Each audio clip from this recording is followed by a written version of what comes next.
धनबाद के प्रतिष्ठित निजी असरपी अस्पताल में इलाजरत मरीज 50 वर्षीय दिलीप मंडल की मौत हो गई। परिजन अस्पताल पर लापरवाही का आरोप लगाकर जमकर हंगामा किए। वहीं सिंदरी बस्ती के रहने वाले 50 वर्षीय दिलीप मंडल की सड़क दुर्घटना में गंभीर रूप से घायल हो गए थे। इसके बाद बेहतर इलाज के लिए धनबाद के असरफी हॉस्पिटल में भर्ती कराया गया। डॉक्टर के द्वारा बताया गया कि उनकी पैर में ऑपरेशन करना पड़ा। इसके बाद वह पूरी तरह से स्वस्थ हो जाएंगे और इलाज के बाद शनिवार को ही छुट्टी का भी आश्वासन दिया गया। परिजन एक दिन और अस्पताल में रखने की बात कही थी। इसी बीच रविवार की सुबह परिजनों को अस्पताल के द्वारा फोन पर जानकारी दिया जाता है कि मरीज की मौत हो गई है, जो बकाया बिल है 40,000 जमा करवा दें। जबकि परिजनों का आरोप है कि उनका मरीज स्वस्थ था और फोन पर सबसे बात भी की थी। फिर अचानक से मौत होना कहीं न कहीं इलाज में लापरवाही को दर्शा रहा है।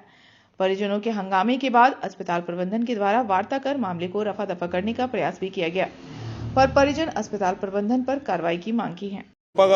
मैंने एडमिट कराया, यहाँ ये लोग बोला गया कि डिस्चार्ज हो जाएगा। फिर डिस्चार्ज मतलब परसों का डेट था डिस्चार्ज होने का, और ये लोग डिस्चार्ज का वजह से हम सुबह सुन रहे हैं कि उनको सांस लेने में दिक्कत हो रहा है। ये कैसे हो सकता है? जब आदमी पूरा सक्सेसफुल है तो वो डिस्चार्ज ये सांस लेने में कैसे दिक्कत हो रहा है? ये इनका लापरवाही से मेरा पापा का जान गया है। कल फिर एक पर्ची में लिख के दिया है कि 40,000 रुपया आपको इसका पेमेंट करना है। ये देख चुके, इसका फार्मेसी का पेमेंट कीजिए। अब आदमी मरने के बाद फिर फार्मेसी से पेमेंट कीजिए। और फिर जो ये NICU में एडमिट था, वहाँ से जो MICU में लेके गया उसका भी हमको कोई इन्फॉर्मेशन नहीं दिया गया। हमको डायरेक्ट कॉल आया 2 बजे कि आपका ये फार्मेसी में आइए, आपको पेमेंट करना है। हम बोले क्यों पेमेंट करना है? मेरा डिस्चार्ज होने वाला है। तो बोलता है नहीं, ऑक्सीजन का ये लेना है। तो हम बोले वो सब तो जरूरत नहीं, बोलता है वार्ड में बात कीजिए। फिर वार्ड गए, फिर भी वो बताया कुछ नहीं, लेकिन बाहर से देखा गया कि पेशेंट को लेके जाया जा रहा है। फिर हमको 2 घंटा बाद कॉल किया जा रहा है कि आपका पेशेंट को MICU में शिफ्ट किया गया। बिना जानकारी का ये लोग मार दिया मेरे पापा को। तारीख को एक तो एक्सीडेंट हुआ था, जहाँ SSC सिंदरी सीमेंट प्लांट का ट्रक, ट्रांसपोर्टिंग का ट्रक, इसको टक्कर मार दिए थे। टक्कर मारने के बाद हम लोग नज़दीकी हॉस्पिटल चासनाला में लेके गए।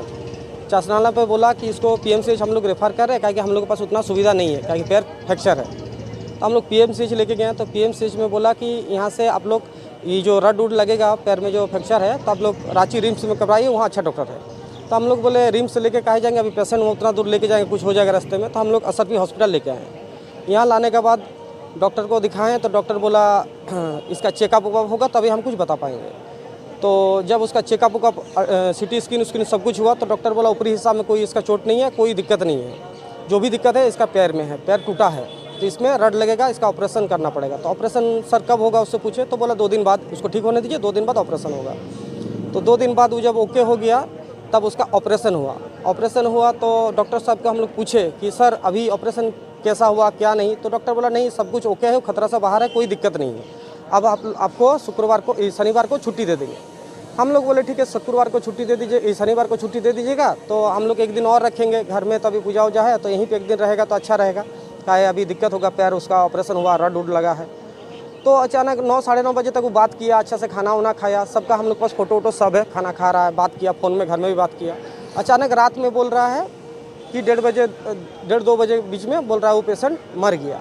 और पैसा पहले बोला पैसा जमा करो 40,000 रुपया, 40,000 जमा करो। तो हम लोग बोले 40,000 10-12 बजे पैसा कहाँ मिलेगा, तो सुबह ही देंगे। सुबह में ये लोग खबर दे रहा कि रात में खबर दिया था, लेकिन हम लोग जाने सुबह में जी पेशेंट मर गया। अब सोचिए जो पेशेंट जो डॉक्टर शनिवार को रिलीज कर रहा था, ओके था, वो पेशेंट मर कैसे जाएगा? ऐसा क्या हुआ उसका साथ रात में जो पेशेंट मर गया? हम लोग वही जानना चाहते हैं कि पेशेंट के साथ एक्चुअली हुआ क्या है। अभी कहना है कि जो तो हो गया, अभी आप जो लिए हैं, जो पैसा हम लोग 3 लाख 2 लाख खर्चा जो किए हैं, वो पैसा और उसका जो बेटा है वो तो जो जाने का वो चला गया। अभी उसका बेटा क्या करेगा? ये जो मौत हुआ है उसका जिम्मेदार कौन है? उसका जिम्मेदार कौन है और उसका बेटा को क्या मिलना चाहिए? इसी न्याय के लिए हम लोग लड़ रहे हैं। हम लोग